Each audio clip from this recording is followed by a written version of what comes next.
Welcome to the next lecture of Software Design and Modelling. Today we're going to talk about model-driven development. So we're going to try here to synthesize the disparate strands of the subject that we've seen, and we'll talk about the state of the art in model-driven development, MDD. We'll talk more in a moment about what we really mean by MDD, but the thing to notice right now is that this includes, for our purposes, development that makes serious use of domain-specific modelling languages. So we talked about that already, and today we're going to talk about some other aspects of MDD.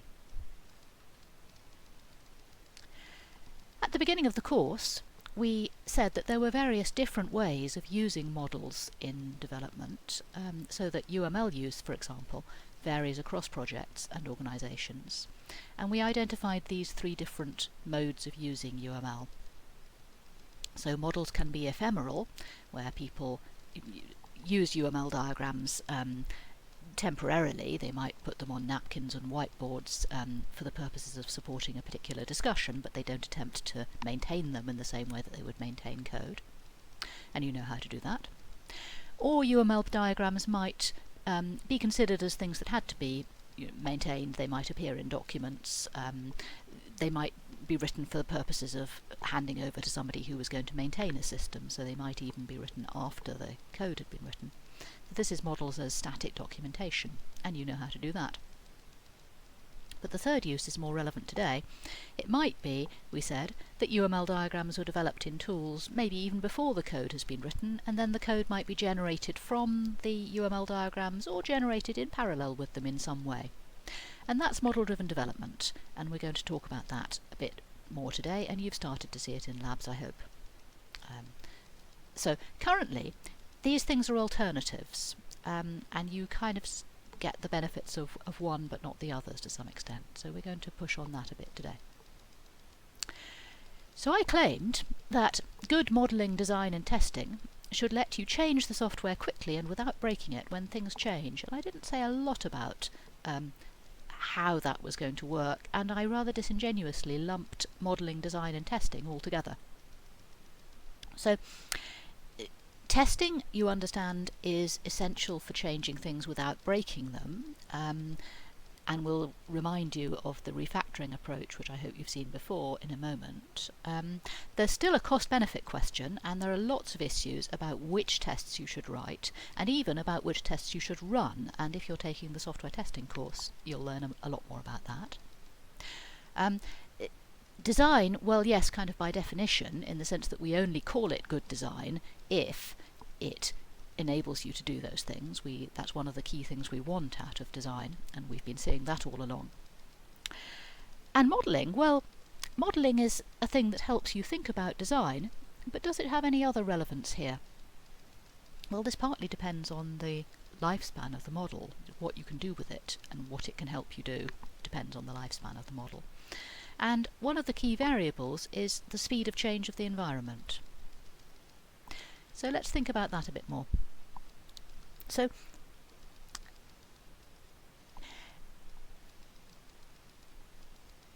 right now we have two sort of easily available equilibria, sort of cost-benefit calculations that kind of work today.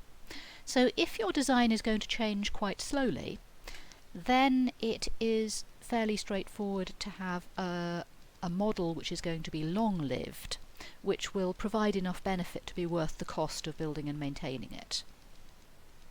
On the other hand, if your design is going to be changing very fast, then short-lived models, which have much lower cost but provide also less benefit, are likely to be things that you can justify in terms of your your project.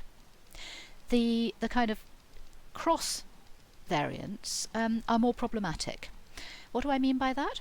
Well, if you think about, if you try to have a long-lived model, so a model that's designed to be a thing that gets maintained like the code, it's built in a tool, for example, and you're in a situation where your design is changing fast, that can often be an unattractive situation, because in practice keeping the model up to date is a lot of work, and if we're in this intermediate models as documentation phase, there's too little benefit to really be worth that amount of work. Okay, and this is actually often where organisations that try to use UML are these days, and this is partly why UML has fallen from favour, because many organisations have discovered that they weren't really getting enough benefit from their UML models to be worth the cost of building and maintaining them. So they're not wrong, okay? When organisations don't use UML, it's generally for quite sound reasons. But it poses a challenge for modelling technologists and academics in particular, which is to say, how can we fix that? Okay, can we have a situation where we decrease the cost of building and maintaining a model, and we increase the benefit enough that, just as you have to have long-lived code, even though the design is changing fast, that the same can be true of models. For completeness, let's also look at the other kind of cross situation. If you have a short-lived model for a slowly changing design, that's likely to be suboptimal, because if the model is useful at all, then you probably can get benefit from saving it, from turning it into a long-lived model. So that's why I regard that one as not a sensible equilibrium, not an equilibrium situation, because so we regard a situation as being in equilibrium if the organisation isn't under pressure to change the life of the model, to move from a long-lived model to a short-lived model, or vice versa. So, thinking about slowly changing design, we talked earlier on about the waterfall model and about the fact that even Royce, who initially described it, regarded it as fiction. And so you're quite used to the idea that, generally speaking, we have to accept that design will change fast as things change. But sometimes what the agile people pejoratively call big design up front really is necessary. So if you're designing for something like the software that's going to work on particular hardware, then it may well be that it's really important to get the design right first time, because it's going to go out with the hardware. So embedded systems are quite often like this, for example. You don't want to have to update the software on your washing machine. Well, actually, maybe these days your washing machine is on the internet and it upgrades with it without you even knowing. I don't know. And if there are very costly verification processes that need to be done, then it's also seriously in your interests to make sure that the design doesn't change too often, because every design change incurs a cost of the verification, and that's typically the case in the safety critical world. So in those cases, we typically do need detailed modelling, which is carefully checked with tool support, both for the building the models and for checking them. But the general situation these days is where design is expected to change quite fast. So if change to the software is frequent and is going to be done at the code and the test level, then any corresponding modelling has to be as quick and easy as possible. And that's why in the agile world, modelling is usually done on whiteboards or on scrap paper. People don't want to be spending hours with a UML tool, or worse still a drawing tool, to update a beautiful model of the current design if it's going to be different again tomorrow, and that work will be wasted, of course. And incidentally, this is why that if you end up working in an organisation that mandates that there should be UML diagrams in your design documents, but also puts you in a situation where your designs need to change, you often do get models which, pretend to have been written as part of the design process, but actually were written after the code was complete. So what we're trying to get to, as a vision of MDD, is where modelling is as easy as it currently is done on a whiteboard, but also brings you extra benefits. For example, having most of the code generated from the model or automatically updated, so that modelling isn't just an extra cost on top of all the effort you currently have to put into building the code, but would actually save you effort from building and maintaining the code, and perhaps also from other aspects like developing documentation and testing and so on.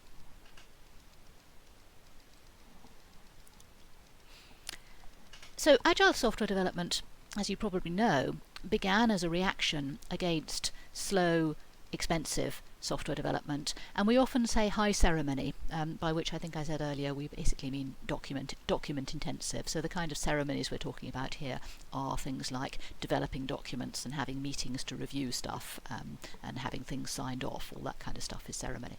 So agile software development likes to think of itself as being low ceremony software development, and it was aiming to counteract the criticism that you got to choose only between an expensive, slow, high ceremony process or hacking. Okay, and the idea of the Agile Manifesto in 2001 was that you could have explicit principles and practices that were just as good, in fact perhaps better, than the QA processes that the alternative had. And it's worth reading the Manifesto for Agile Software Development, but the key elements are that the signatories declared that they valued individuals and interactions over processes and tools, working software over comprehensive documentation, customer collaboration over contract negotiation, responding to change over following a plan, and ever since they've been fighting the misconception that what this means is that they think processes and tools are bad, for example. So it doesn't mean that they don't value the things on the right. It basically just means that they value the things on the left more, and so, for example, processes and tools have to fit in with the needs of individuals and interactions if they are to be valuable. Contract negotiation has to fit in with a situation in which one is effectively collaborating with one's customer, and so on. And this is not a course on software development processes, but there are many different processes that come under this umbrella. Extreme programming was the original one, and Scrum and Kanban and so on. You'll have come across others.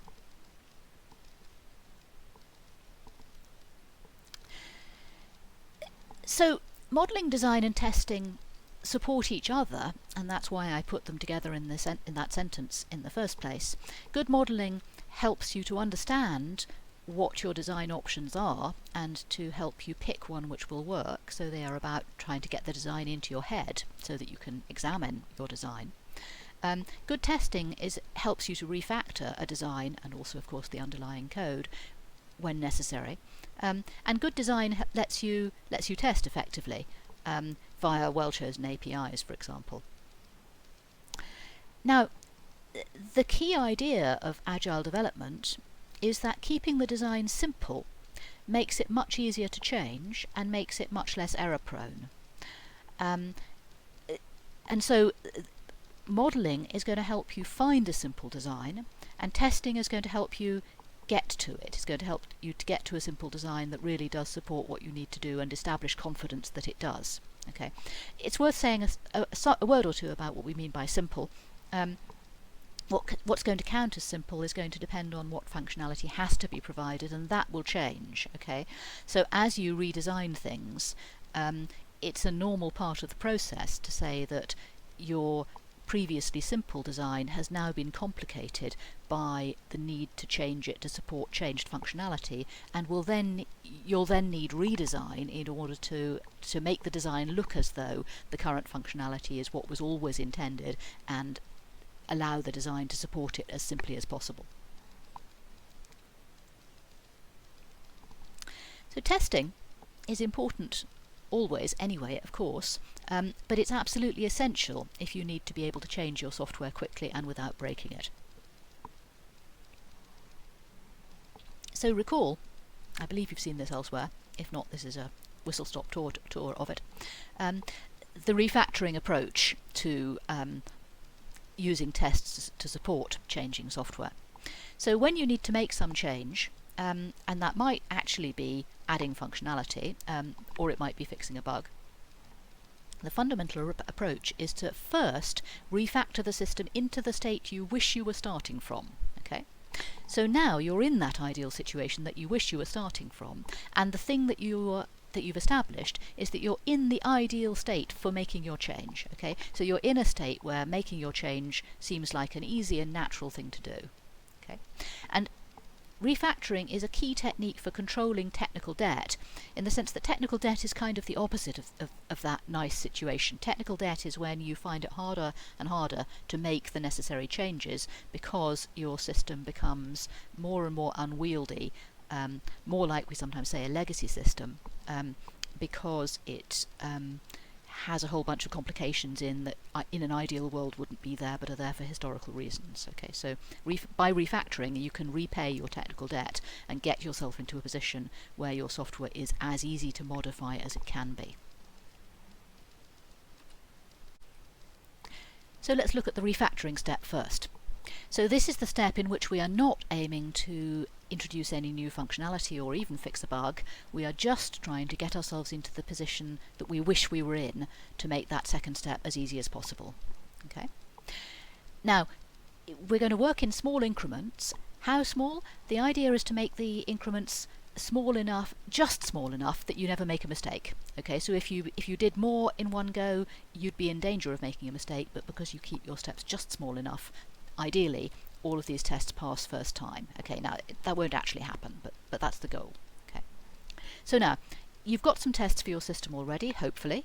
If not, you write them at this stage, and now you run the tests on your existing system. Now they should pass, okay, because we are in a situation where the system is not designed in the ideal way, but its functionality is okay. So, but the situation you don't want to be in is where you change something and then a test fails and then you say, did it fail because I broke it, or would it already have failed before I made this change? So that's why you run the test before you start. Okay. Now you do a refactoring step. So this is a small redesign step and it doesn't alter the functionality, and so in particular it shouldn't alter whether any tests pass. And then you rerun the tests to check that it didn't, okay, to check that they do all still pass. Okay, and then you repeat this process until the code base is how you want it to be. In other words, it's ideally designed to make the change that you're about to make. And then you go on to the change step. Now you're actually going to do the change, and because we're going to employ a kind of test-driven development approach, we're first of all going to write the new tests that should eventually pass, but currently they'll fail. Okay, so these are either tests that demonstrate the bug that we're about to fix, or they are tests which will examine the new functionality. Check that they really do fail, because otherwise there's probably a bug in the test. Occasionally you'll be lucky and find out that you've been asked to implement new functionality and actually it's already there and you hadn't realised, but that's not the usual case. Then make your change, fix your bug or add your functionality, and then rerun all the tests, not just the new ones you just wrote, but also the old ones that you were using in the refactoring step, just to check that you haven't broken anything, okay? And also that the stuff you had intended to make pass does. Now, at that point it's highly likely that some test is going to fail, but because in the refactoring step you put yourself in the situation where you knew you had a nice clean design and that all the tests passed, it's not too difficult to fix those tests that now fail. Okay, that's the idea. And the idea is that you gain so much time by having put yourself in a situation where the software was well designed and easy to change, that it makes that refactoring step that you did worthwhile. And this is quite hard to find intuitively plausible when you begin, but I think if you make this a habit of how you develop and get into the habit of doing things this way, you will discover a sweet spot of how much refactoring you do and when, where it really is the case. This is really true that this helps.